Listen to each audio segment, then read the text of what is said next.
কেন যাবে না সে আমার সাথে? ভাই আল্লাহ মাসানোর লগে লাগছে কিছু জানার পরে মাফ করে দিছি। তুই আমি খারাপ কাজ করেছি, খারাপ যাব না, আমি খারাপ নেই খামু, আমি টাওয়ারে যাইবার দিম না। না তুমি যার সাথে কথা বলছো ঠিক আছে, তোমার যাইতে মন চাই তুমি যাও গা, কিন্তু আমার বউ আমি নিয়ে যাবো ভাই। না দেখেন তো ভাই কেমন করে কি বলতে কথা তুমি যাও ওইখানে তাবিজ তুমি নিয়ে আসছো। কি প্রমাণ? তাবিজ আনছে কেমনে প্রমাণ দিলাম? কি ভিডিও করে? আচ্ছা শুনেন, তুই আজকে না শুনেন, ও আমাকে রানিং এই পর্যন্ত 3 দিন না, এখন আমি ওনাকে নেওয়ার জন্য আসছি। আমার সাথে ঝামেলা হয়েছে, উনি থানা আমাদের কালিয়াকুর থানায় যাবে, আমার এলাকার চেয়ারম্যান মেম্বার আছে সেখানে যাবে।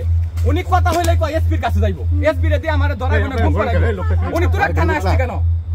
আমি আবারও বলে যাচ্ছি, আমি যদি এখান থেকে যাই, এই যে ঝামেলা দেখতেছেন না, আমি যদি ঢাকা ঢুকি ভাই, সে আমাকে এক প্রকার মনে করেন গুমো করে ফেলতে পারে। কিন্তু আমি এখানে আল্লাহর কসম শপথ করে বলতেছি, ওই যে রিয়াজ ভাইরে ফোন দেওয়া কইছি, ভাই ওরে কোনো সাক্ষাৎ দিতে না করেন, ওর মাথায় একটু রাগ বেশি, ঝামেলা বেশি, ওরে আমি বাসায় নিয়ে যাই, ওর আব্বা আর মায় আসতেছে ঠিক আছে। ওর ভাইও বলছে যে আমরা বৈশা ভাই কথা বলবো নি, ওরে যাইতে কোন ড্রাইভারে কইছি কি মিথ্যা কথা বলে কুরআন শরীফ নিয়ে এসে ভক্তি কোন, এখানে যা বলবো আমি তাই শুনবো। তাবিজের মা দিয়েছে, ওরই নানা আছে সে দিয়েছে, ও যদি প্রমাণ করতে পারে জিনাদাতে তাবিজ নিয়ে আসিস যা। আমি কুরআন শরীফ চাই একমু, তাবিজের মূল উপকরণ ব্যক্তি হইছো তুমি। কিডা? তুমি আমার মার কথা বলছো কেন? আমার মা কিভাবে তাবিজ দিয়েছে? আমার মা দিয়েছে না ভাই, মাপ চাইছি না এগুলো বললো না। তোর মত ছোট লোকের সাথে সংসার করে কিডা? স্যার এই যে শুনেন একটা কথা বলি, ও আমার ওয়াইফ না, আমি ওরে নিয়ে যাব, তো ও আমাকে ছোট লোক কেন বলতেছে?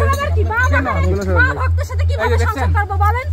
খাতে সুতি সব সময় মা করে, বউ করে না, সারা দিন না খাইছে। ভাই ও যে স্টেটমেন্ট দিছে শুনেন, আমি তো আর এগুলা জানি না। আমার এক ব্যাটসম্যান আমাকে বললো, ব্যাস ভাবি তো এমনি এমনি এরকম কথা বলতেছে, আমি তো বলতে পারবো না, আমি রিল্যাক্সে যাইতাছি, কারণ ও আমার বাসায় যাওয়ার কথা। ওর বাইরে আমি বলছি যে তাইলে ওরে নিয়ে আসেন, ওর রাগ বেশি, ওর ভাইও বলছে যে রাগ বেশি ভাই, তুমি ওর একটু ফোন দিয়ে আসতে বলো। ওর ড্রাইভার আমি ওই দূরে দাঁড় করে রাখছি, ড্রাইভার বাইরে যে আমি কিছু ভাই ওখানে দাঁড়িয়ে থাকেন, যে ও কি করে কথা বলে, বেরোইলে যদি আসতে আসলো না আসলে আপনি আপনার মতো আমার এসে নিয়ে যাবেন। কিন্তু ও মনে করেন ভিতরে ঢুকে কাল লগে জানি কই গেছে গা, পরে কয় ভাই ওর তারা পাই না। তোর বাপ আসলে বাপের সাথে তোমার দেখছেন ভাই ও কই গেছে সেটা ও জানে, কার কোন গাড়িতে উঠে গেছে। আমি কোন গাড়িতে উঠি না, আমি এই জায়গায় দাঁড়ায় রইছি, দাঁড়িয়ে থেকে তারপর ওনারে জিজ্ঞেস করেন তো, ওনারে গেটের কিছু পর পাইছিল কিনা, গেটে কেন ওই ওনারে জিজ্ঞেস করেন, এই যে ড্রাইভার ভাই আমি কথা এখান থেকে উনি গেটে ছিল, পরে এখান থেকে নড়ছিলাম, পরে কি উনারে দেখছিলেন? আমি গেটে রেখে পরে ওদিক চলে গেছি, পরে যাওয়ার সময় দেখেন নাই তাই না, উনি গেটে ছিল না।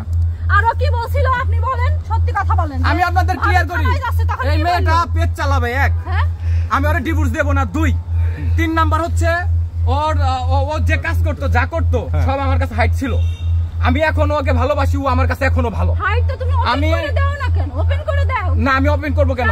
তুমি আমার বউ, আমি কেন ওপেন করব? কেন ওপেন করব আমি? না তো ও আমার ব্যাপারে যা বলছে ভাই আমি মাইনে নিলাম। মিহালের সামনে ও আমার পিটাইতে পিটাইতে অজ্ঞান করে, এবং ও পানি ডাইলে আমাকে কক্সবাজার ভালো করে। আপনার বউ আপনাকে মারছে তাহলে? মারতে পারে ওর সাথে আমি না, 100 পুরুষ পারবে না। কি বলেন? ও আমাকে স্ট্রং করে এই কথাগুলো এখন বলতে চাই না, আমি শুধু মারারিটা দিকে যাচ্ছি। এমন কি যে দেখেন মোবাইল, জি এই যে দেখেন এই মোবাইলটাকে ঠিক করার কথা ছিল, এটা এই নিয়ে 3 বার ভাঙছে। গত 3 দিন আগে আমার ল্যাপটপ ভেঙে ফেলছে, যেদিন রাত করে আপনারা আমার বাসায় গেছিলেন। হ্যাঁ, এবং পরবর্তীতে আমার এই আংটি কিনে দেয়, আর আমি 10,000 12,000 টাকা চেন কিনে দেই। আজকে ও আপনাদের টাকার কারণ একটা, সেটা হচ্ছে ও এখান থেকে ভিডিও মেক করবে, এবং প্রফেশনাল ভাবে ওর জিনিসটা আগে যে কাজ করতো ওইটা ভালো রেটে যেন যাইতে পারে, মানে আরো যেন ডিমান্ড বেড়ে যায়। 2 নাম্বার হচ্ছে আমাকে বলতে দেন, আমি ওরে নেওয়ার জন্য এখানে আমি আসছি, আমি ওরে ভালোবাসি, ওর ছাড়বো না। আমি যদি ডিভোর্স দিতাম আমি আপনাদের বলতাম, উনি আমার এলাকায় চেয়ারম্যান মেম্বার আছে, আমার এলাকায় লোকজন আছে, উনি সেইখানে যাবেন, উনার গার্জেন আছে, উনি কেন আমার কালিয়াকুর থানা বাদ দিয়ে তুরাক থানায় আসলো ওসির কাছে? আমি প্রশ্ন করলাম, উত্তর দিতে বলেন।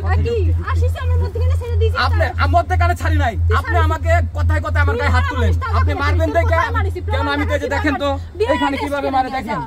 আরে ভাই মোবাইল চল যাচ্ছে না, ওইখান থেকে শর্মিলা নামের যে মেয়েটা তাকে আনবে, ও বিয়ের পর থেকেই ভাই আমি কম না ভাই, আমি ওরে ভালোবাসি ভাই, এটা ঝামেলা না হোক আপনাদের প্রশ্নের জন্য আমি কথাগুলো বললাম। ওটা তুমি শর্মিলার ভালোবাসি, শর্মিলার কাছে যা বিয়াদব। ওই দেখছেন কথাবার্তা, আমি কি বলছি শর্মিলার ভালোবাসি? শর্মিলা প্রথম বউ এগের কথা কইই যায়, উঠতি বসতি সব সময় কয়। কিভাবে আরেকটা আর রুজে ভাই এখানে আসবে, এই থানা আসবে আমি জানি না, জানে লয়লর মা বাবা আছে, গার্জিয়ান আছে, সেখানে যাবে। উনি কি করছে না? তোর বাড়ির আশেপাশের লোক বিয়ে কোন কথা বলছি কিভাবে কথা আমি এটা কি ওনাকে জাদু ভিডিওটা ভালো লাগলে বেশি বেশি শেয়ার করে দিন।